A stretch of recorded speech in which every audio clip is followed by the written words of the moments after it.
Hi, my name is Rob Shields, and I'm a Senior Solutions Architect at Dell Boomi. Today, I'm going to demonstrate a comparison of doing the same integration task in Software AG's web methods versus Boomi. So what we're going to go through right now is an apples-to-apples comparison of how to accomplish a use case in Boomi versus web methods. And what we're going to highlight is not only is it more difficult in web methods to accomplish this use case, but it's actually within web methods, you still have to be able to think like a developer, even though there are some tools that make it seem like a developer is not necessary. So to start with, the use case is we're just going to grab some files off of a FTP server and get the data, extract the data from those files, and then write that data to a database. Fairly straightforward, kind of 3 steps. And so we'll start here in the web methods service designer. And so we will create our flat file schema, and so we'll just call it the account flat file schema. We'll go through next, and we'll use a sample file. So we'll make this a little easier on ourselves. So there, we've got that next. And so we have to choose our delimiter, which is comma. So now it's identified. First row is the column name, yes. There we go. So we've got our account, customer name, account amount, and date submitted. Finish. So web methods did do some handy things here. It created our flat file schema and our schema dictionary automatically for us if we want to go in there.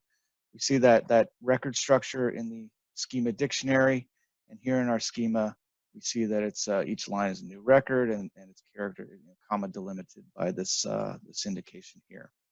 So we will go ahead and close those out. So we've got our flat file schema.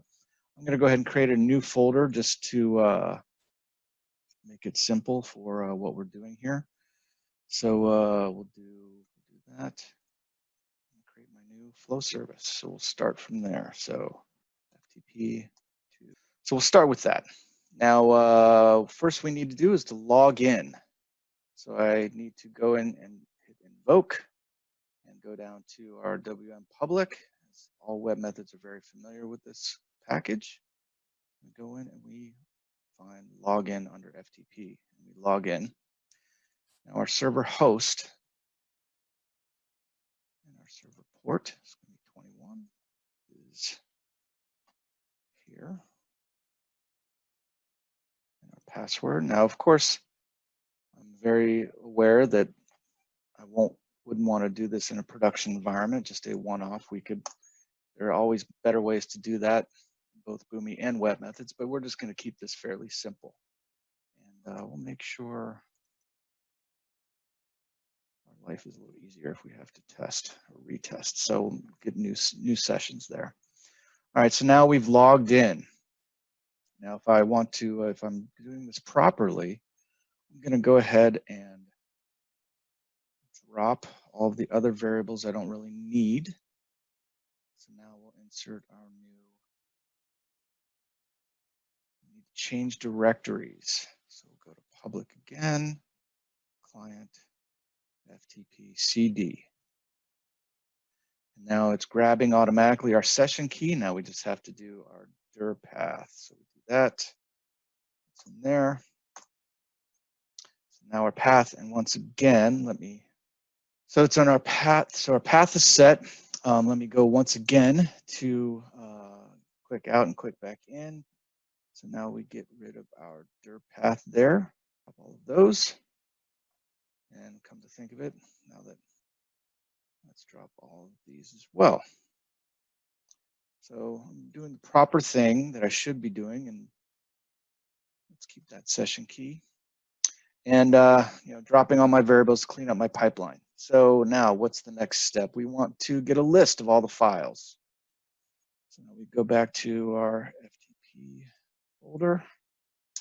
So there's our session key file name pattern. So just so we can see, here's my FTP site. And so importantly, or more in particular, we want to make sure we only grab the CSV files. I threw some other files in here just to show that we don't want to grab those. So we want to be able to filter those out. So we can just do star.csv. There's our pattern, easy enough. And so our dir list coming out is the important thing. Let's drop all of our variables, clean up our pipeline. And now we need to loop over those that list. And let's go ahead and click out and click back in. So now we insert a loop. I'm sorry, we insert a loop. And here we grab this dir list, copy that. It's usually a good practice to do that, because otherwise, if it's in a complicated record structure or anything like that, they do like to make that one step easy. So we have our dir list. So now we're looping over our dir list. And so now we need to get the file. So we need to insert FTP get. So we go back to our client, FTP get. Okay. All right, now we need to indent that into our loop. We've got that. Now we've got our session key still. Now our dir list is our remote file name. Now, so we've still, our CD still holds, so we're in that directory. Now we just need to get the result from our list, and so that first file name, we're looping over that, so that's an individual file. We're going over each file name one by one in that loop. We don't care about if it's a large file in this case. We're going to just go ahead and drop all of our stuff, drop all of that. So we just want the content, of course. And so now we need to do a convert to values. So we're grabbing that file data, and it's in a it's in a file in a structure. Actually, our convert to values is up here. Flat file, convert to values. So we need to insert that as well. And now my content goes into flat file data, my flat file schema. Once again, one of those things that makes life easier if you just copy. We go into our flat file schema there, hit paste. So now it's got that, and I don't have to worry about typos. So we've got our flat file schema, and that should be good. Now our outputs our flat file values. We can go ahead and, we're not validating or anything like that, so we can go ahead and drop all this other stuff. Again, keeping it simple this time around. Let's go back and make sure we are dropping all these other variables. Go back here. We can drop our flat file data, our flat file schema. We want to hold on to that session key, that list, and our content. So we'll hold on. No, yeah, we don't need our content either. Okay, so now we've got our flat file values, but we need to map that so we can actually map that to our database as well. So at this point, what we're going to do is hit save. Now we're going to run it. And the reason I do this as a webMethods developer, I'm fairly familiar that if I run this, and we ran this just now and it went fine, is that it makes my life easier if I copy, I highlighted before, if I copy this, grab that into our clipboard and stuff. Well, now I need to go ahead and create a document type. We're going to call that accounts type, and then so insert document accounts. All right, so we're going to save that. Now we'll come back. I need to do that. But what I want to do here is grab this document list that was the result. So we copy that, insert that into here, paste. And we indent that. So that way I didn't have to copy all these things, the way it outputs all that from the results. So now we've got our accounts type. So now in my pipeline, I can come back in here and throw that in here. Accounts. Now expand that. So we'll have our flat file values come out here. And I can go ahead and drop that as well.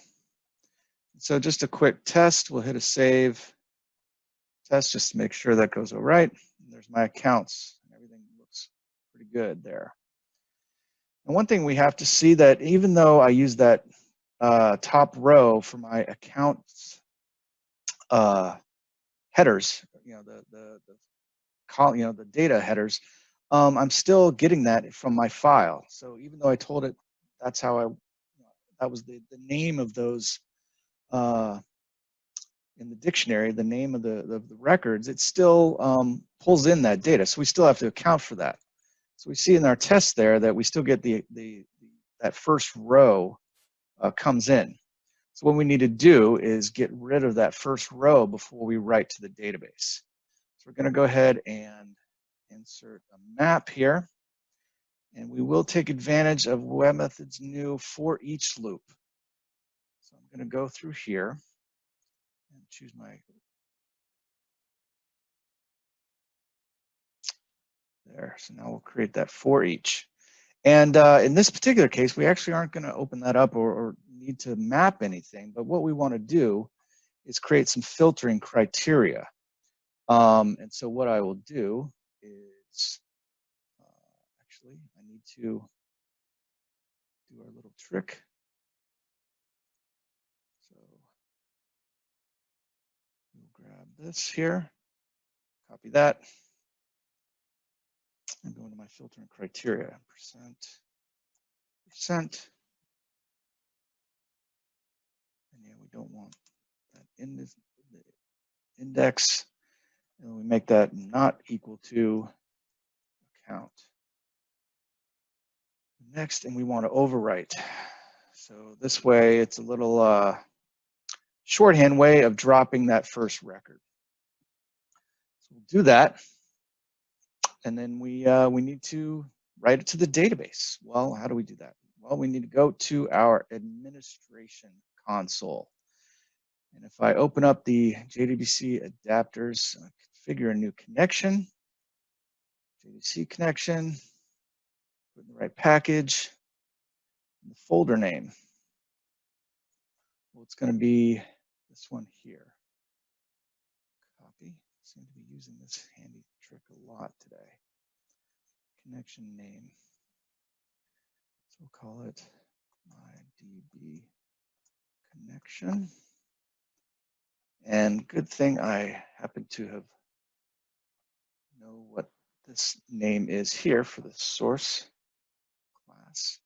And then the server name, well, I've done this before, so I'll use a little bit of shorthand here.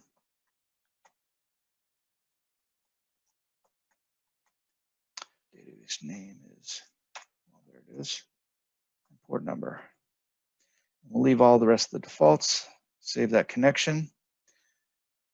Thank you. And now we'll enable it. And so we know that connection's good. It's been enabled. And if you come back here, F5, and that cancel. Yes, save everything. Now hit F5. And so now my adapter should be in there. Oh, right, wrong directory. That's all right. We'll leave it there. We'll just go ahead and create everything in here. So now I need a new adapter service using my new adapter. So we'll call it bulk insert counts. And we'll do that. And my new database connection. And we'll do a batch insert. webMethods does try and make things a little easier, so I don't have to write any SQL. I choose what table I want, go over to insert, and hit that one button, it adds all the columns. So, and we've already set up the strings for myself. All that's good. Batch result, we'll just throw it in result. And we'll hit save, and that should be good. And now we add that here to our service. We can do drag and drop. And now our inputs. So we will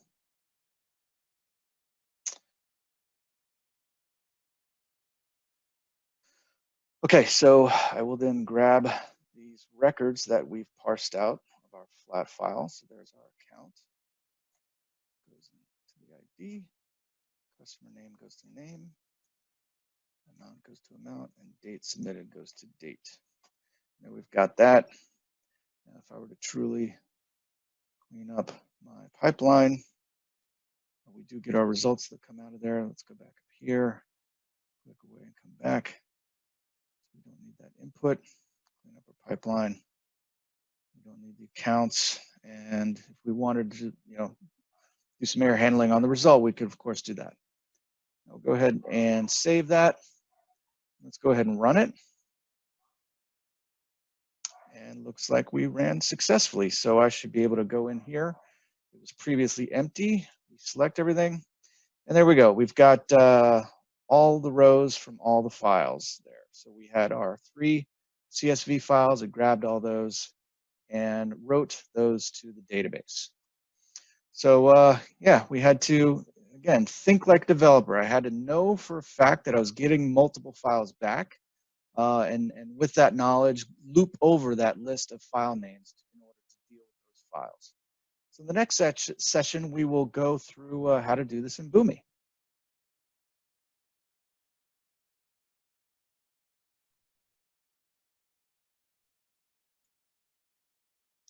All right, so now we're going to resume here and show how we do the same use case, a series of flat files to a database, how we do that in Boomi. So we can see here I've truncated my table so that we're starting fresh with an empty table. And now we're going to jump here into AtomSphere. So this is where we do all our development here within Boomi. And it is in the cloud. It is 100% in the cloud. All the development is done in the cloud.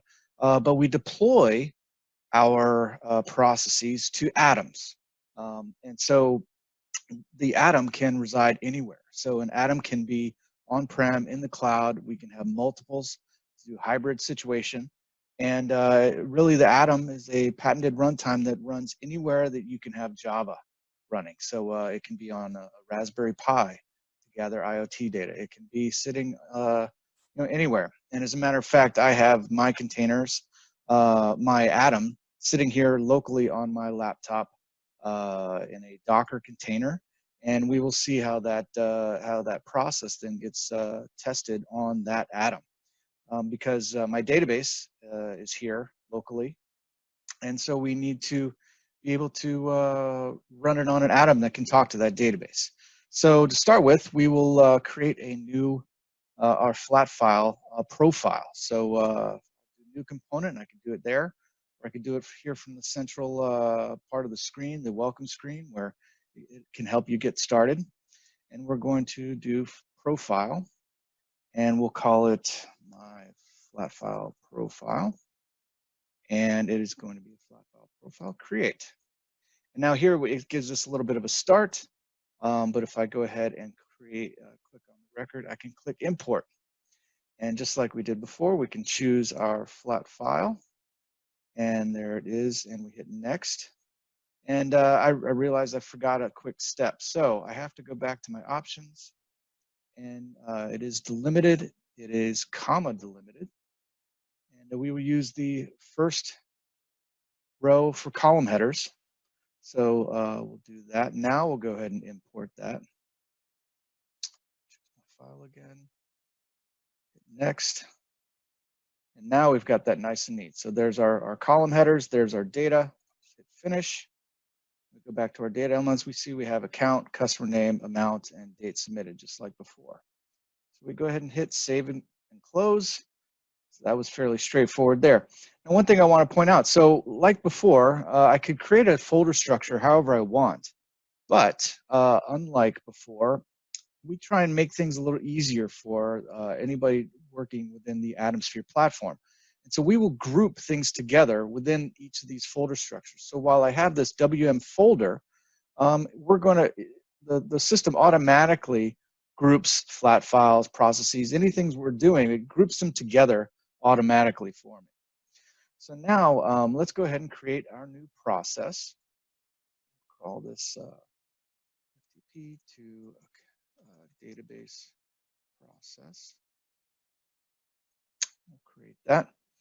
And now, again, so I haven't even done anything yet except given that process a name, and it's already showing some recommendations here. So again, the the Atomsphere platform tries to walk you through step by step, tries to reduce the number of errors, and not only reducing the number of steps, but reducing the number of errors. So for here, it's suggesting some recommendations. Should I stick with this AS2 shared server? And of course, we're not going to do that. We're going to do an FTP server, and that goes away. Also here, we have this, what we call the start shape. So this is what starts off our process. So while I can use the start shape to start my whole thing with FTP, I could, of course, if this is a sub process, I could do a data pass through. I could do a trading partner and choose how I'm going to receive information from a trading partner, or I could do no data at all. Maybe I just want to start this thing and then eventually maybe do some logic, do some file gathering, or whatever I want to do. In this particular case, I'm going to do the FTP like we mentioned.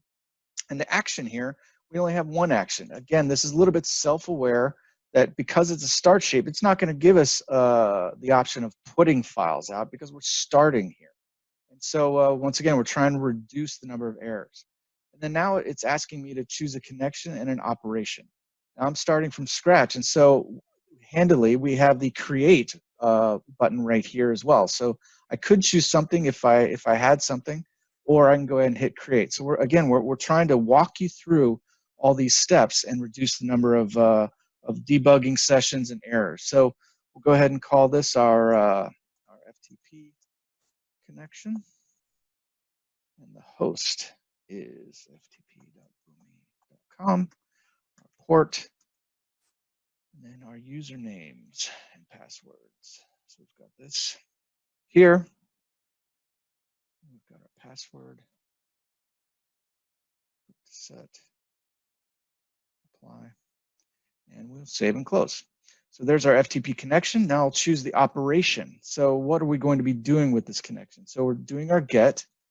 And again, we're limited to our get because we've already chosen what we're doing in that start shape. And now the remote directory, and then we're going to go ahead and add our filter here, start.csv. So once again, to remind you, we have a series of files. We only want to grab the CSV files. We don't want the text files. And so we're going ahead and forming that filter right here in our operation. And then let's call this get FTP file operation. Let's save and close, and we're done. And so now our start shape is already set up. So I hit OK. Now we've got our connection and our file operation. Now our next step, just to make this easy, we're going to, as we mentioned, we're going to get these files, get the information out of them, and then drop them into a database. So we'll go ahead and create our database connection first. And so now instead of that start shape, now I'm using all the other shapes at my disposal. And just to highlight the fact, so these are our connection shapes. So we have general connectors. So I could, of course, drag this regular connector and then choose what I'm doing from the long list. Or I could just go ahead and choose from the list over here.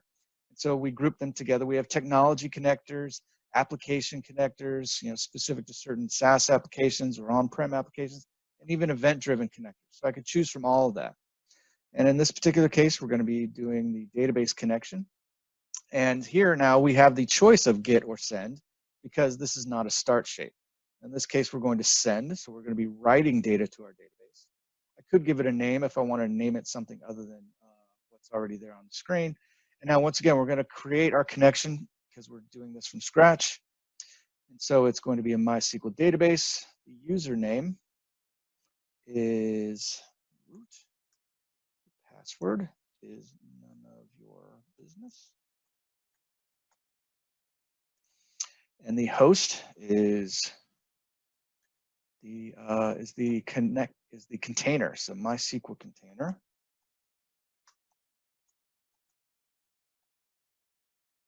Port is 3306. And the database name is Staging SQL Server. So if I hit save, now I can go ahead and test my connection, make sure all that went well. And I will, once again, now here's something to show real quick, is that if this was a SaaS application or some other, let's say an Azure database or some other cloud service that I wanted to test from, I could use my Boomi Atom Cloud to test that. But since I know this is my local database here in that database container, I'm going to use an Atom running in another container to test that connection. So it's sending the request out to the Atom that's sitting here local on my machine. The test was successful, so we'll hit finish. Let's go ahead and call this a something. So my local DB connection. So there's that. We'll go ahead and hit save and close. So now we've got that there, and now we'll choose again the operation. So what are we going to do? We're going to be writing this database information. We can choose commit, how we're going to commit that, if we want to do things in batches, but we need to create another profile. So what is that data going to look like as we're writing? So again, we hit that plus sign, so we're trying to prevent any mistakes or forgetting any steps in the process. So we're going to go ahead and here's my account DB profile. And now I'm going to click on the statement here. Now we're going to do a dynamic insert. And once I do that, now this import becomes available. So I'm going to import from my database. And so similar to what we saw before on the web method side, I'm going to choose the Atom running locally. Now that we know that my connection's already been created, I'm going to use that connection. And then I'm going to look just for account and ignore all the other tables in there. And there we go. So there's my accounts. And hit next. So I'm going to go ahead and grab the columns that I want. Next and finish. So just to make things exactly the same as everything else, I can just take this name and put it up here. And now we've got the ID, name, amount, and date, just as they are in the database and in our file. Hit save and close. So now we've got our profile saved in there. I'll go ahead and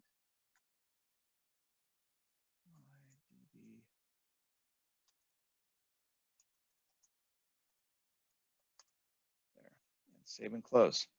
So now we've got all our information saved handily there, and we hit OK, and we're done. Now, using our logic area, we will grab the stop shape. I don't need to rename it, and that's the end of our process right there. Now, the important thing is that we're grabbing this data out of the FTP site. We're grabbing them out of files, and we're going to write them to the database. So we've got our shape doing that connection and get all in one step. And we've got our database with that connection and write all in one step here. So now we need to map that information. So we're going to put a map shape in here. And again, we're starting from scratch. So I'm going to create the plus sign and create a new map. So we're going to call that FTP to DB map. All right. So then I'll choose my source. Some of the sources is the flat file profile. So we'll go ahead and choose flat file from the drop down and then choose the actual profile. And then the target is, of course, a database profile, and we'll grab our database profile there. Now, if I expand these out, we see that we've got our ID, name, amount, and date, and over here, the account, customer name, amount, and date submitted. So there's our two profiles are here, and now I could just drag and drop some lines from left to right. But what I want to highlight here is the fact that we have collective intelligence in Atomsphere.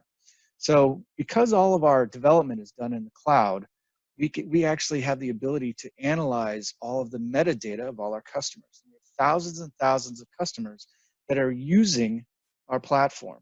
And so we can analyze how all of our customers use our platform. We do not save any data. We don't have any data in the actual data. What we have is all this mountains and mountains of metadata that our machine learning and AI can take advantage of, and then we provide that back to customers in certain forms, such as Boomi Suggest. So I click that, and it says it has 4 suggestions for me. So I hit next, and the first one, it's not that right, so it's trying to say, oh, your ID, well, we need to make sure that ID is unique, and so I'm going to increment a value for every time for that one. So I'm not going to do that. But customer name to name, it got that, amount to amount, and then current date. I don't want the current date. I want the date that's in the flat file. So if I hit this drop down, well, there it is, date submitted. Now again, so in our case, I could have just drawn 4 lines from left to right, made that easy, or could have been very easy. But instead, what Boomi suggests, if I had 100 or hundreds of fields on the left and or 100 or hundreds and fields on the right, this Boomi suggests makes life a lot easier. And in particular, when we have certain SaaS to SaaS applications or integrations where you have say a ServiceNow to Salesforce or Salesforce to ServiceNow, and you have this is something that many of our customers have done. Boomi suggests will have seen that. Oh, I've seen that before. I'm going to suggest how you want to map all these things because I've seen it many times. And so now we've got that. We can just do that account to ID there. And now one thing I want to point out is that we had this annoying little space there in that one name. So I want to go ahead and strip that out. So here I can add a function. We can do a string function, and we will white space trim that. I don't need to add anything else there. And now instead of name going straight across, we'll just drag it there, and a result will go to name. Same with amount. The amounts are all in dollars, but what if I want cents as well? So I can go ahead and hit that, do a numeric function. We will do a number format. And so my input mask, the shorthand is just take that number, and then we'll add some cents to it. So we'll do that. So our amount comes in here, and our result comes out here. And that is that. Save and close. Now we've got our map shape. Hit OK. And then I just need to string these together. And so now, if I hit save, my process is finished. And we see over here on the left, we see we've collected all of these things, but Boomi AtomSphere has done this for me. So it's grouped all these profiles, all the maps, all the processes, connections. It's grouped all that together, so I don't have to worry about it. So now we'll go ahead and hit the test button. And as a reminder, this is going to run this test on my local Atom. We can see here I will choose that Atom now. And so this will run on my local Atom, and which needs to be local because my database is local. And so that way they can talk to each other. The Atom can see the database here on my local machine. So if I hit run test, and we see it's gearing up. So what's doing right now is talking to the Atom saying, hey, I've got a request here. Can you go ahead and run this process? And then let me know how it goes. And so the Atom has already run it and has reported back to the cloud saying, back to AtomSphere, saying that we can see through with all these green circles that everything went just fine. And some highlights that I want to show. So if I click on this, the second step, so we've grabbed our 3 files. And one thing I want to everybody to notice is that we didn't have to do anything for looping over these documents. These steps that I set forth here in my process, the way Boomi works, if I grab those 3 files, I will take them and march them through step by step through the process all together. And so I didn't have to look. I didn't have to loop through all those files. We can see here they're all the different individual files.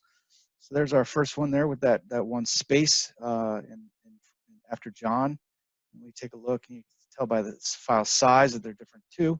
But we see there those are the 3 other names, and then we have this other one. And also I want to point out, every time I'm clicking, see, we're trying to also the Atom and AtomSphere try to make efficient use of network traffic. So for example, if I'm happy with this test and I'm done, I could just be done. The Atom reported back that 3 green circles were all good. If in fact, though, I want to take a look at what's happening, and I click on, we see that it's connecting to the Atom. So we're saying, okay, I want some more information. I want to take a look at this other step in the test. And so we're reaching back out to the Atom, grabbing the information, bringing it back for me, the viewer, so I can see it. And so lastly, so there's the 3rd file, and everything was fine. And then we wrote to the database, and again, because of our flat file profile, we've ignored those first rows in each of those files, and we did the mapping, so we should have cents instead of straight up just single dollar values. And I'm willing to bet John doesn't have a space after his name either. And there's the decimal values there. And so we can see that just in 3 simple steps. 1, 2, 3, with some configurations.